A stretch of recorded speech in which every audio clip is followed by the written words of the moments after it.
It's like jazz. Jazz is a performing art that's very much based on improvisation. Now, picture, if you will, a jazz combo. And they've had the same gig in the cocktail lounge of the Hyatt House in Topeka. And they've had this gig for 8 months. And every night they play the same sets. They play the same tunes, the same charts, over and over. One night, the keyboard man is sick of the whole thing, and he decides to improvise in the middle of a tune. He doesn't tell anybody else in the combo. Now, if a traditional trained American actor was playing the bass in this combo, and the keyboard man, in the middle of a tune, in the middle of the arrangement they play every night, starts to riff and improvise, well, here's what would happen if a traditional American actor was on the bass. He's playing along the original arrangement that they start playing, and all of a sudden the keyboard man starts to riff and improvise. First moment for this guy is recognition that he's improvising. Second moment, judgment. Shit. Third moment, figuring out what he's doing.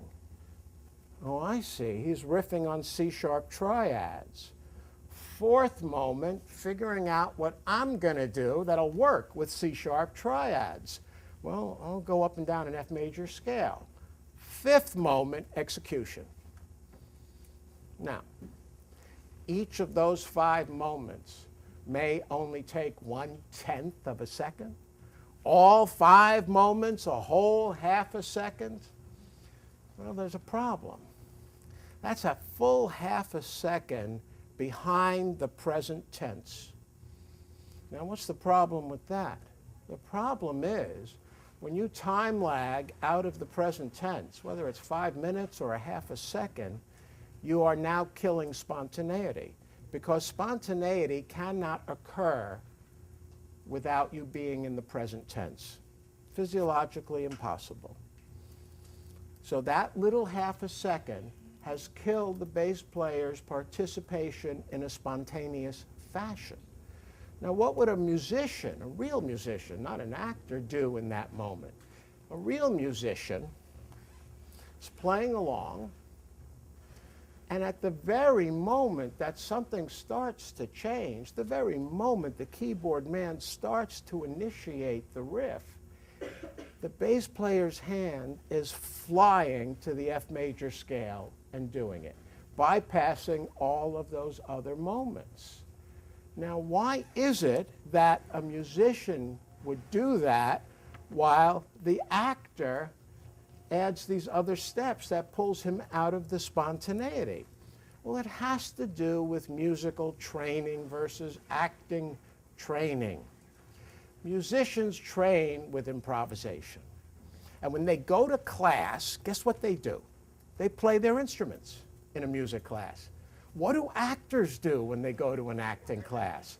They sit and watch others act.